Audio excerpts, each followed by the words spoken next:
Hi, this is Julia Widup with Seeker's Journey TV, and we have with us Clint Arthur, who is an author and has written several books using the hero's journey as a model, or I think that's what I understood. Could you tell us more about that, Clint? Yeah, actually, I use the hero's journey in my speeches, much more than in my books. I speak about publicity, and I speak about how to progress in your career as an author or a speaker or a coach or an entrepreneur. And really the metaphor that I use is that we are all like Dorothy in The Wizard of Oz. And we start out as very innocent people, and we have this pet project. Now, you could call the pet project Toto, or in my case, I called the pet project What They Teach You at the Wharton Business School, which is the book that broke me out of almost 10 years of not writing. I gave up writing for a long time. See, what happened in my case was that after I graduated from the Wharton Business School, I moved out to Los Angeles to pursue my dreams of becoming a filmmaker and a movie star like my idol, Spike Lee. And after 10 years of banging my head up against the brick wall of the Hollywood dream, I had been a taxi driver for 5 years. And in fact, I had been a taxi driver on New Year's Eve of the millennium, December 31st, 1999. I mean, what were you doing on December 31st, 1999? Were you having fun, hanging out with friends and family? I was driving around Los Angeles with hundreds of people in the backseat of my car. And even though I was hanging out with all these people, I felt totally alone.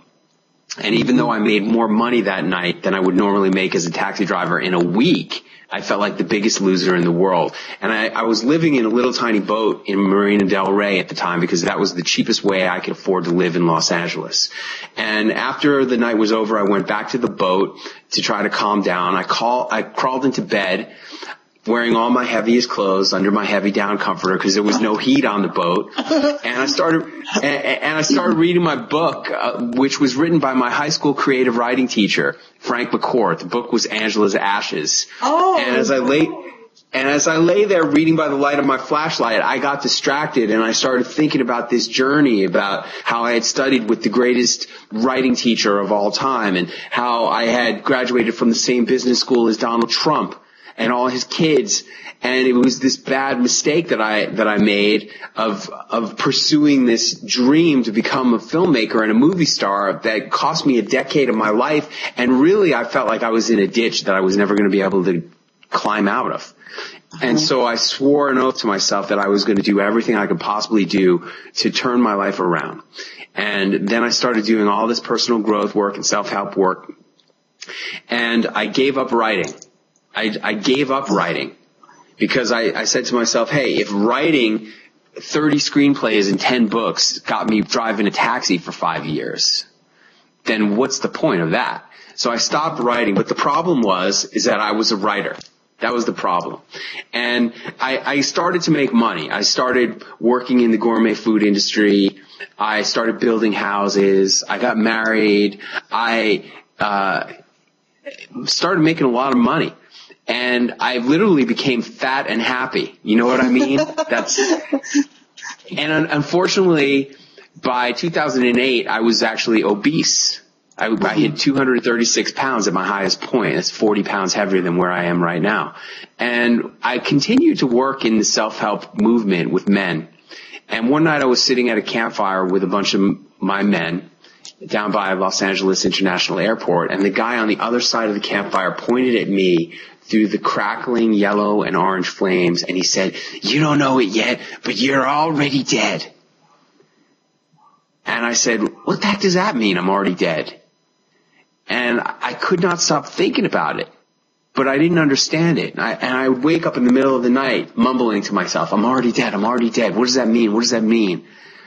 And it came to be New Year's Day on 2009, and I woke up and poured myself a mimosa, and I sat down with a pen and a pad of paper to write out my goals for the year like I would always do on New Year's Day. And that year, inspired by what the guy said at the campfire, I asked myself a question. What if this was going to be the last year of my life? What would I want to accomplish this year? And I said, well, I want to get healthy. I want to lose weight and get healthy. And that year I lost 40 pounds without joining a gym or changing my diet or hiring a trainer. I want to write my book. I'm a writer. I wanted to write my book. Well, I hadn't written a word in almost a decade. That year I knocked this book right out. Oh. I wanted to build a factory for my gourmet food company. I'd been afraid to do that. I started exploring the possibility of manufacturing my own product instead of buying somebody else's and selling it. 5 years earlier, in 2003, I started exploring it, and the unknowns were just too intimidating. So I let it go. But that year, because I was living as if it was going to be the last year of my life, I was able to build my factory, and because of that factory, my company did not become a victim of the Great Recession, like we were on the way to becoming, but we went on to thrive. And we just keep having record month after record month. Had another record bank deposit. Just a couple days ago, had another record bank deposit. It feels so good when you hit those records. And then lastly, that year I realized that my wonderful wife and I had been walking around on eggshells because we were afraid to confront the tough issues in our marriage. And we were on our way to blowing up. And so because I was living as if it was going to be the last year of my life, I was able to have the courage to get us into counseling, to confront the tough issues, and we were able to turn things around. And let me show you, this is a picture of where we are going to spend our 9-year wedding anniversary, okay? Let me show you this. This is so important. That's where we're going. Oh, that's beautiful. Okay, we have a suite at Las Brisas in Acapulco, and we're going there for 10 days this year in November to celebrate our 9-year wedding anniversary. So those are some of the things that are possible when you're living as if it's going to be the last year of your life. And what happened was, once I wrote the book, having a book doesn't do anything for you unless you publicize the book. Right. And so I started, I hired a publicist, and I spent $6,000 to get booked on 4 little tiny TV shows. Yeah. I got booked in Phoenix, Arizona, 2 of them in Sacramento, and 1 in Salt Lake City, Utah.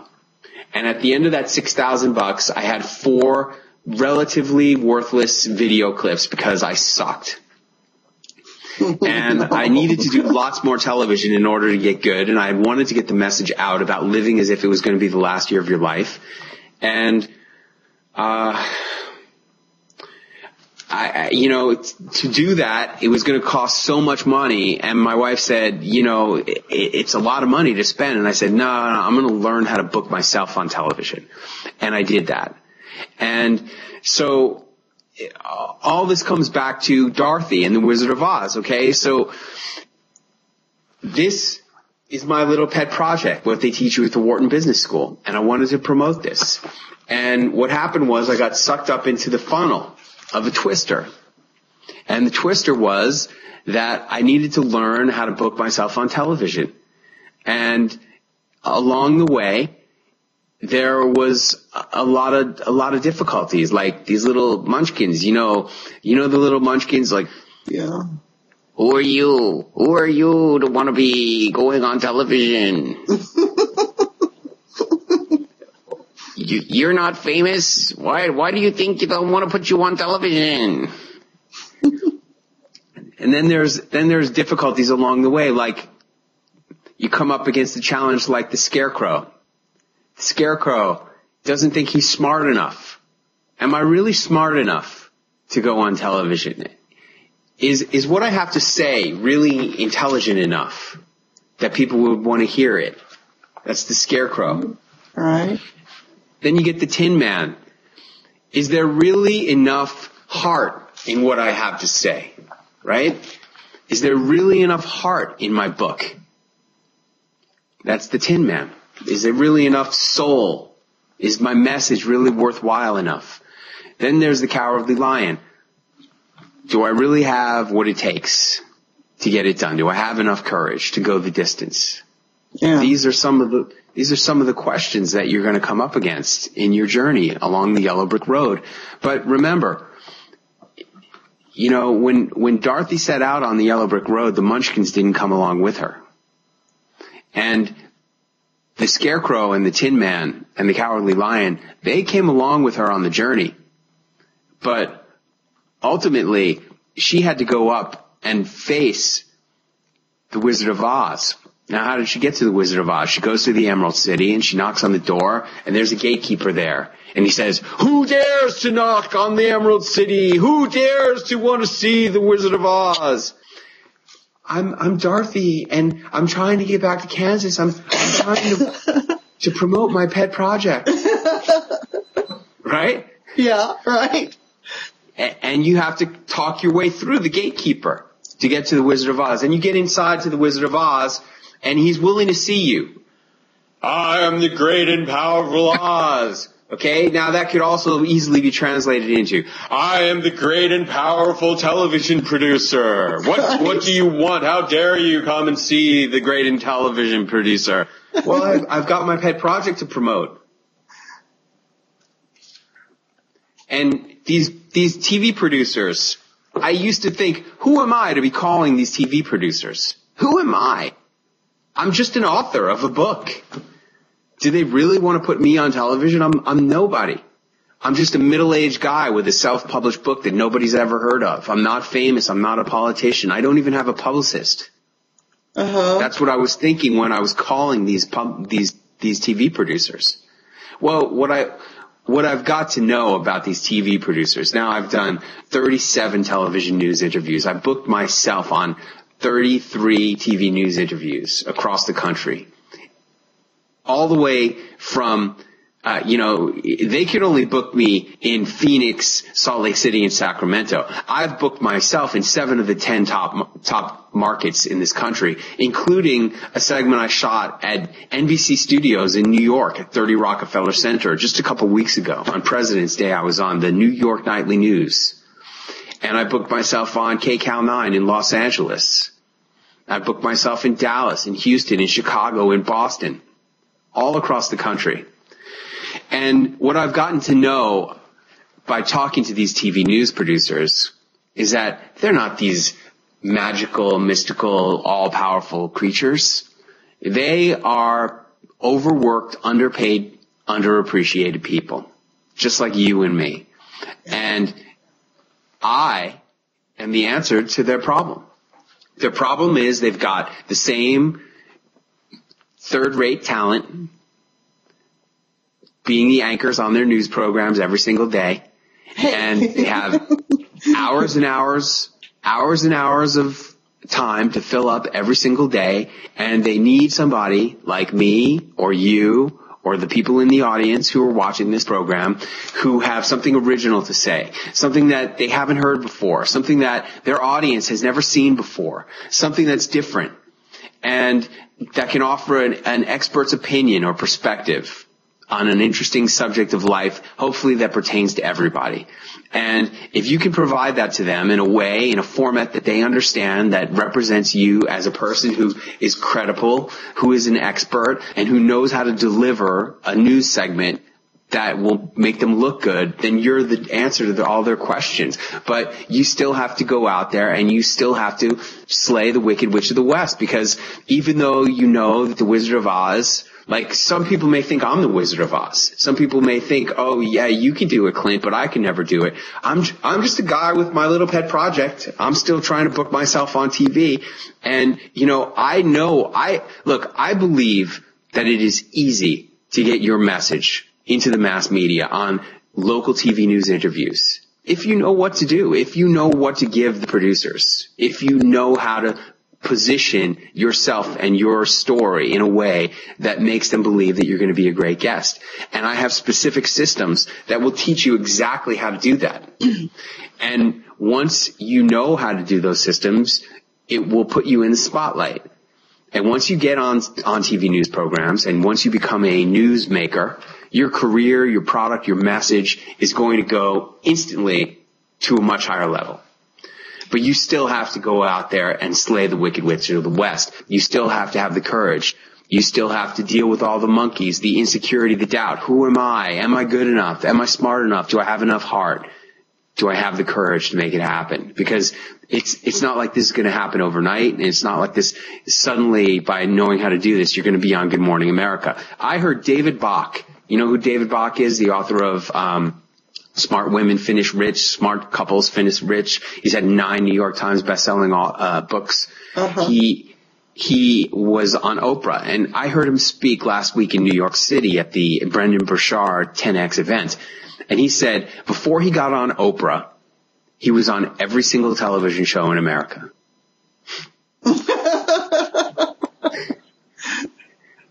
That's what it takes. I mean, I've done 37 shows. Yeah. 37 shows in 2 years. So is your system on how to do that in your book? My system that's a whole separate thing. See, what I'm about, I'm an entrepreneur.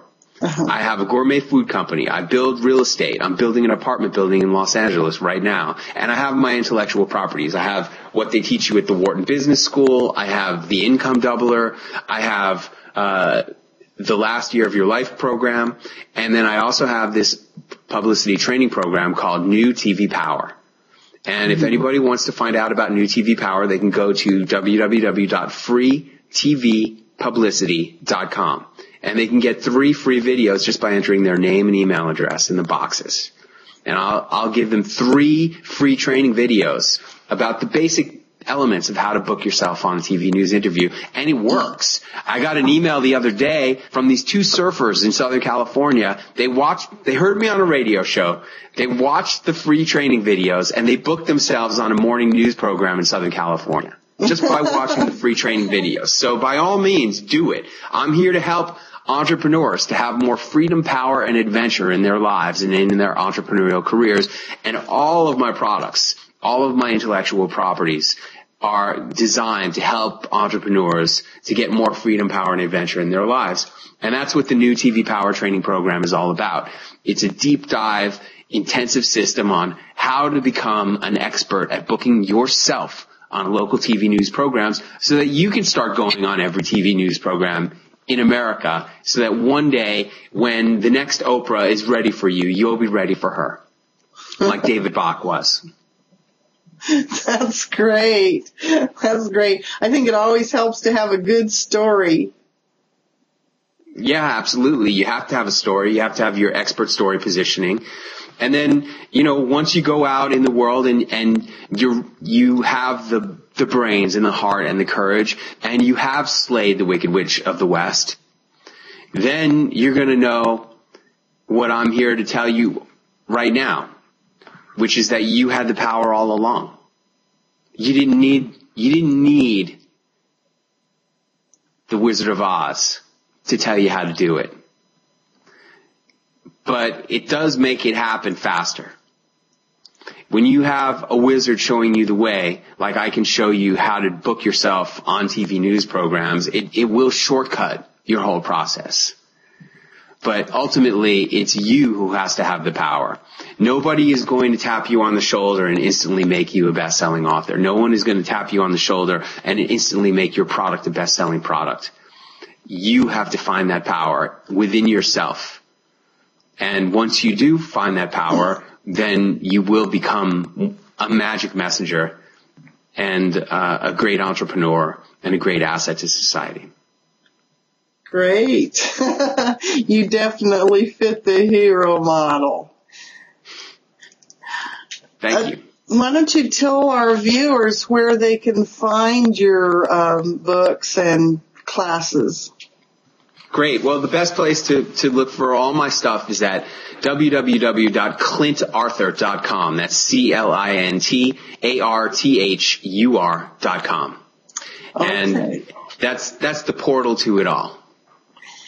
And I'm hoping you'll be in the chat room the night this airs, and viewers can look at your name, see that name in the chat room, and ask you questions. Definitely. Okay, I'll let you know when that's going to be. Thanks for being on the show today. Thanks for having me. Really appreciate it.